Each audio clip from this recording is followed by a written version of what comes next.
नमस्कार, आप देख रहे हैं LR भारत। मैं हूं आपके साथ सनी कुमार। चुनावी साल है, ऐसे में कल जाप सुप्रीमो पप्पू यादव ने प्रेस कॉन्फ्रेंस किया था और कहा था कि चिराग पासवान को एनडीए का सीएम उम्मीदवार घोषित किया जाए, जिसको लेकर आज हमने बातचीत की भाजपा के प्रवक्ता से। क्या कुछ बता रहे भाजपा प्रवक्ता है इस मामले को लेकर, आए आप देखिए इस वीडियो में। कल जाप सुप्रीमो द्वारा प्रेस कॉन्फ्रेंस किया गया, उसमें साफ तौर पर कहा गया कि एनडीए की ओर से चिराग पासवान को मुख्यमंत्री उम्मीदवार घोषित किया जाए। इस पर क्या कुछ कहेंगे? देखिए, आज किसी अखबार में ये भी छपा है कि लोजपा ने ये बयान दिया है कि हमको नीतीश कुमार को सीएम बनाने में कोई परहेज नहीं है। लेकिन मैं ये कहना चाहता हूँ कि एनडीए है, हम बैठकर तय करते हैं और तय करके अपना निर्णय खुद लेते हैं। और पहले भी हमारे नेता अमित शाह जी घोषणा कर चुके हैं कि हम बिहार में नीतीश कुमार जी के नेतृत्व में चुनाव लड़ेंगे। लेकिन चिराग पासवान भी कई मौकों पर मुख्यमंत्री के चेहरे पर सवाल खड़ा कर चुके हैं। देखिए, कोई सवाल नहीं खड़ा करता है। बिल्कुल यहाँ पर एनडीए एकजुट है और हम एकजुट होकर के चुनाव लड़ेंगे और चुनाव जीतेंगे भी। अब ये है कि विपक्ष के पास कोई मुद्दा नहीं है। 15 साल बनाम 15 साल है। 15 साल सड़कें कितनी बनी, 15 साल स्कूल भवन कितने बने, 15 साल सरकारी भवनों का क्या स्थिति रहा, 15 साल कानून व्यवस्था की स्थिति क्या रही और इस 15 साल में क्या रही है, किसानों की स्थिति क्या रही, इस पर अब डिबेट होना है।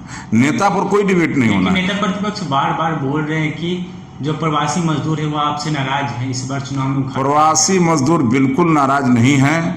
वो बिल्कुल ही अभी अपराध बोध से ग्रसित है।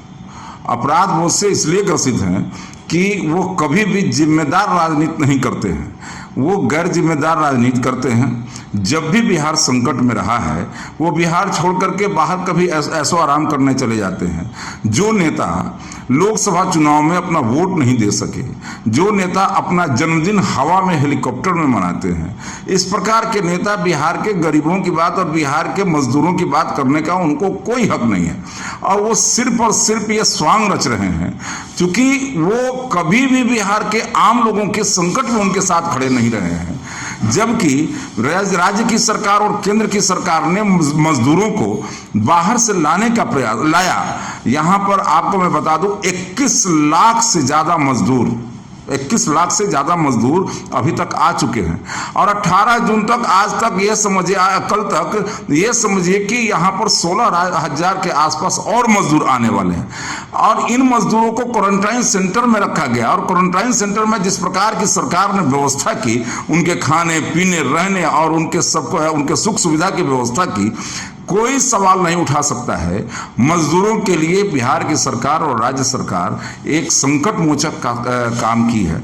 और ये लोग आज आकर के इस प्रकार का स्वांग रच रहे हैं और इसलिए रच रहे हैं कि इन संकट के घड़ी में ये लोग उनके साथ खड़े नहीं रहे हैं। और आज इस संकट की घड़ी में यह सरकार उनके साथ खड़ी रही है और इसका परिणाम है कि पूरा का पूरा मजदूर और पूरा का पूरा बिहार सरकार के साथ है। और आप देखिएगा, परिणाम जब आएगा तो निश्चित रूप से बिहार के अंदर भारी बहुमत से फिर से एनडीए सरकार बनेगी। एनडीए में सीटों का बंटवारा कब तक होगा? देखिए, आपसी सहमति बन चुकी है, या आपस में सब लोग सहमति बन चुकी है। सीट के बंटवारा के लिए किसी को चिंता करने की जरूरत नहीं है। सभी आपस में बैठ करके करने, कोई कंफ्यूजन नहीं है। फार्मूला के महाराष्ट्र चुनाव में फार्मूला हमारा राष्ट्रीय नेतृत्व तय करेगा, हमारा संसदीय बोर्ड है वो तय करता है और उनके साथ बैठ करके वो बातचीत कर लेंगे। कोई कंफ्यूजन नहीं है, सभी एक साथ बैठ। एनडीए में किसी बाहरी दल का स्वागत होगा? देखिए, मैं ये कहना चाहता हूँ कि ये जब तक समझौते नहीं हो जाते हैं, जब तक फाइनल बात नहीं हो जाती है, अगर कोई आता है तो हमारा नेतृत्व अगर उसको जरूरत समझेगा तो निश्चित रूप से उसको स्वीकार करेगा। इसमें देखिए, ऐसा नहीं है कि कोई कसम खा करके कोई कहीं बैठा हुआ, लेकिन हमारा नेतृत्व को आवश्यकता समझेगा तो कोई भी दल अगर वो वैसी परिस्थिति बनेगी तो आएगा और यहाँ पर ये रहेंगे। कोई जितेंद्र मान जी ने भी अल्टीमेटम एक तरह से कहा कि 24 तारीख तक अगर महागठबंधन में अगर कोऑर्डिनेशन कमेटी नहीं बनती है तो देखिए जीतन राम मांझी की अल्टीमेटम है, देखिए तो क्या वो आप एनडीए में स्वागत करेंगे उनका? देखिए वो जो स्थिति है वहाँ पर एक तो वो गठबंधन ही एक इस दौर से गुजर रहा है जिसमें एक अपरिपक्व नेतृत्व होने के कारण, एक गैर जिम्मेदार नेतृत्व होने के कारण वहाँ जो कोई भी है वो काफ़ी असमंजस की स्थिति में है और काफ़ी दबाव की स्थिति में है। और इस परिस्थिति में जो भी वहाँ घटक दल हैं वो कसमसाहट की स्थिति में है। आगे क्या होगा ये अभी नहीं कहा जा सकता है, लेकिन निश्चित रूप से एक अपरिपक्व और अदूरदर्शी नेतृत्व होने के कारण तेजस्वी जी के पास अगर लालू जी के पुत्र होने के अलावा और कोई तो उनके पास राजनीतिक योग्यता है नहीं, और इस कारण से जो सीनियर नेता है वो असहज महसूस कर रहे हैं। और इस असहजता में अगर कोई कुछ बयान देता है तो आगे क्या होगा वो नेतृत्व पर छोड़ना चाहिए और वो जो तय करेगा वो होगा। लेकिन इतना जरूर है कि उनकी अपरिपक्वता और बार बार उनके चलते, उनकी गैर जिम्मेदाराना हरकतों के चलते उनके जो पार्टनर हैं वो भी असहज महसूस कर रहे हैं। विधान पार्षद के 9 सीटों पर निर्वाचन के लिए तारीख आ गई है, उस पर क्या कुछ तैयारी है आपकी?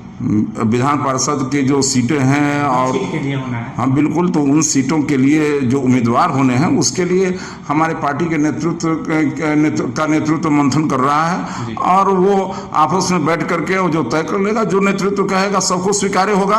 कई कार्यकर्ता सभी पार्टी के अंदर काम कर रहे हैं, वर्षों से काम कर रहे हैं, उनकी पार्टी के अंदर अच्छा योगदान है, उनकी अपनी क्षमता बराबर वो पार्टी को आगे बढ़ाने के लिए काम कर रहे हैं और उसमें से किसी को भी अवसर मिलेगा, जिसको भी अवसर होगा पार्टी के एक एक कार्यकर्ता उसको स्वीकार करेंगे। नेतृत्व इसमें सक्षम है कि वो किसको मौका देता है। तो आपने देखा जो भाजपा के प्रवक्ता अखिलेश सिंह साफ तौर पर बता रहे हैं कि एनडीए में मुख्यमंत्री का उम्मीदवार नीतीश कुमार ही होंगे, चूंकि 15 साल का शासनकाल रहा है एनडीए का पूर्व बिहार में। ऐसे में बिहार ने काफी तरक्की की है और नीतीश कुमार ही 15 साल से लगातार मुख्यमंत्री बने रहे हैं और आगे भी जो बिहार विकास करेगा मुख्यमंत्री के नेतृत्व में ही करेगा। यानी कि एनडीए का स्टैंड साफ है, लेकिन जो तमाम विपक्षी दल है वो कहीं ना कहीं एनडीए को तोड़ने की कोशिश कर रहे हैं, इस वजह से ही अनर्गल बयानबाजी कर रहे हैं। ऐसी खबरों बने रहने के लिए हमारे चैनल को लाइक, सब्सक्राइब और शेयर करना ना भूलें और बेल आइकन जरूर दबाएं। धन्यवाद।